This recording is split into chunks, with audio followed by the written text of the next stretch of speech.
7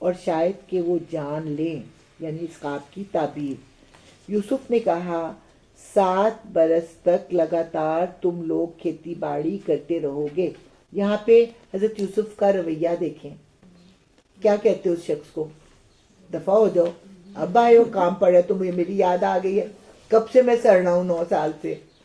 لیکن انہوں نے کچھ بھی نہیں کہا، بلکہ اس کو خواب کی تعبیر بتائی کہ 7 برس تک لگاتار تم لوگ کھیتی باڑی کرتے رہو گے، اس دوران میں جو فصلیں تم کاٹو ان میں سے بس تھوڑا سا حصہ جو تمہاری خوراک کے کام آئے نکالو اور باقی کو اس کی بالوں ہی میں رہنے دو۔ پھر 7 برس بہت سخت آئیں گے، اس زمانے میں وہ سب غلہ کھا لیا جائے گا جو تم اس وقت کے لیے جمع کرو گے۔ اگر کچھ بچے گا تو بس وہی جو تم نے محفوظ کر رکھا ہوگا۔ اس کے بعد پھر 1 سال ایسا آئے گا جس میں باران رحمت سے لوگوں کی فریاد رسی کی جائے گی اور وہ رس نچوڑیں گے۔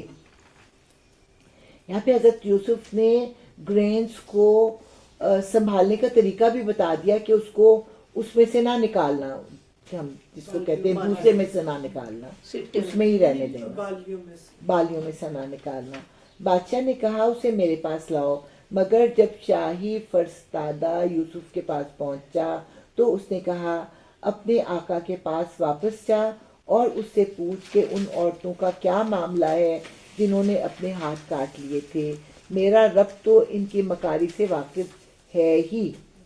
اس پر بادشاہ نے ان عورتوں سے دریافت کیا تمہارا کیا تجربہ ہے اس وقت کا جب تم نے یوسف کو رجھانے کی کوشش کی تھی؟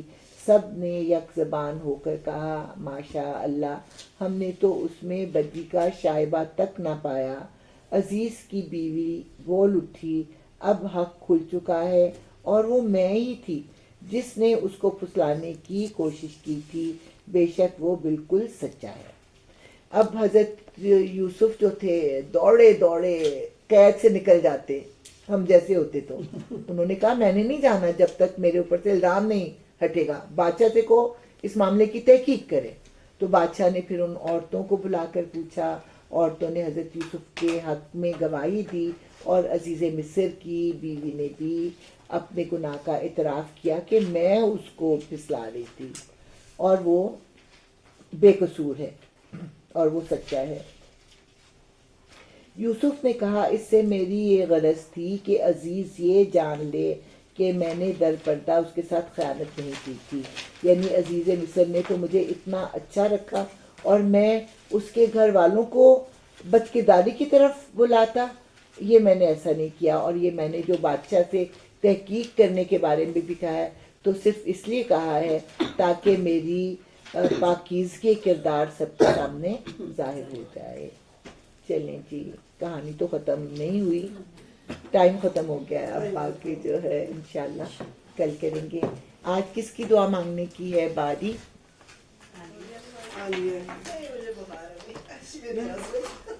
آج فوجی نہیں مانگ، آپ کی زیادہ قبول ہوگی انشاءاللہ، بیماری کی حالت جی جی بری بات ہے، چلیں پھر آپ چلیں آج یہ کر لیتے ہیں، سعدیہ کرتے ہیں، سعدیہ قریب آ جاؤ۔ کل عاطفہ چلو پرسوں اعوذ باللہ السمیع العلیم من الشیطان الرجیم من حمزہ ونفخہ ونفثہ بسم اللہ الرحمن الرحیم ربی یسر ولا تعسر وتمم بالخیر وبک نستعین اللہم صلی علی محمد وعلی آل محمد کما صلیت علی ابراہیم وعلی آل ابراہیم انک حمید مجید اللہم بارک علی محمد وعلی آل محمد کما صلیت علی ابراہیم وعلی آل ابراہیم انک حمید مجید ربی اجعلنی مقیم الصلاۃ ومن ذریتی ربنا وتقبل دعا ربنا اغفر لی ولوالدی وللمؤمنین یوم یقوم الحساب ربنا آتنا فی الدنیا حسنۃ وفی الآخرۃ حسنۃ وقنا عذاب النار وقنا عذاب القبر وقنا عذاب الموت بسم اللہ الذی لا يضر مع اسمه شيء في الأرض ولا في السماء وهو السميع العليم حسبي الله لا إله إلا هو عليه توكلت وهو رب العرش العظيم رب ارحمهما كما ربياني صغيرا رب هب لي من الصالحين رب لا تذرني فردا وأنت خير الوارثين اللهم بارك لي في الموت وفي بعد الموت اللهم أجرني من النار اللهم إني على ذكرك وشكرك وحسن عبادك الله لا إله إلا هو الحي القيوم لا تأخذه سنة ولا نوم له ما في السماوات وما في الأرض من ذا الذي يشفع عنده إلا بإذنه يعلم ما بين أيديهم وما خلفهم ولا يحيطون بشيء من علمه إلا بما شاء وسع كرسيه السماوات والأرض ولا يؤوده حفظهما وهو العلي العظيم آمن الرسول بما أنزل إليه من ربه المؤمنون كل آمن بالله وملائكته وكتبه ورسله لا نفرق بين أحد من رسله وقالوا سمعنا وأطعنا غفرانك ربنا وإليك المصير لا يكلف الله نفسا إلا وسعها لها ما كسبت وعليها ما اكتسبت ربنا لا تؤاخذنا إن نسينا أو أخطأنا ربنا هب لنا ولا عامل علينا ولا تحملنا ما لا طاقة لنا به فاعف عنا فاغفر لنا وارحمنا أنت مولانا فانصرنا على القوم الكافرين یا اللہ یہ جو آج محفل عالیہ نے خاص طور پر اور اس کے علاوہ جو لوگ جنہوں نے اس کا اہتمام کیا اور مریم بھابھی نے اتنا اچھا ہمیں پڑھایا، یا اللہ اس کو ہمیں سمجھنے کی توفیق عطا فرما، جانے انجانے میں اگر ہم سے اس میں کوئی غلطی سرزد ہو گئی ہو تو اس کی معافی فرمائیں، ہمیں اس کو سمجھنے اور اپنی عملی زندگی میں اپنانے کی توفیق عطا فرمائیں، یا اللہ ہمیں خود بھی اس پر عمل کرنے کی اور آگے اپنی اولاد کو سکھلانے میں مدد فرما، یا اللہ ہمیں دینی اور دنیاوی دونوں علوم کی دولت سے مالا مال فرما، یا اللہ دنیاوی زندگی کے علاوہ اخروی زندگی کی اصل کامیابی نصیب فرما، یا اللہ موت کا وقت آسان فرمائے، ایک مسلمان کی موت نصیب فرمائے، موت کے وقت زبان پہ کلمہ طیبہ جاری ہو، قبر کی کو ٹھنڈا رکھی اور آخرت میں پلسرات کا راستہ آسان فرمائی، نبی کریم صلی اللہ علیہ وسلم کی شفاعت نصیب فرمائی اور حوض کوثر کا پانی نصیب فرما، یا اللہ ہمارے گناہ معاف فرما، ہمیں نیک بنا، ہمیں اپنے والدین کے لیے صدقہ جاریہ بنا اور ہماری اولاد کو آگے نیک بنا، ان کو ہمارے لیے بخشش کا سبب بنائی، صدقہ جاریہ بنائی، یا اللہ جو کچھ ہم پڑھ رہے ہیں سمجھ رہے ہیں اس کو ہمیں اپنی عملی زندگی میں اپنانے، اس پر عمل کرنے کی توفیق عطا فرما اور ہم اسے جاری و ساری رکھیں۔ اس محفل میں بیٹھے تمام لوگوں کی تمام جائز دلی خواہشات کو پورا فرمائی، خاص طور پر عالیہ بھابھی کے لیے جنہوں نے اتنے پیار محبت سے ہمیشہ ہمیں اکٹھا کرتی ہیں اور اس محفل کا اہتمام کرتی ہیں، اس کے علاوہ جو لوگ شامل ہیں، ہمارے ڈرائیور، سب لوگ جو ہمیں اس منزل پر اکٹھا کرتے اور اس کام کی توفیق عطا فرماتے ہیں، یا اللہ غریبوں، مسکینوں، بیواؤں، یتیموں کی کفالت فرمائی، بیماروں کو شفاء کاملہ عطا فرمائی، بے اولادوں کو اولاد عطا فرمائی، وہ بچیاں جو شادی کی عمر تک پہنچ چکی ہیں، بیٹے بھی اور بیٹیاں، ان سب کے لیے بہترین معاملہ فرمائی، اچھے رشتے ہوں، یا اللہ جن کو کسی طرح کی بھی اس طرح کو مشکل ہے ان کی مشکل آسان فرمائی، بے شک تو ہی مشکلات کو آسان کرنے والا ہے اور دور کرنے والا ہے۔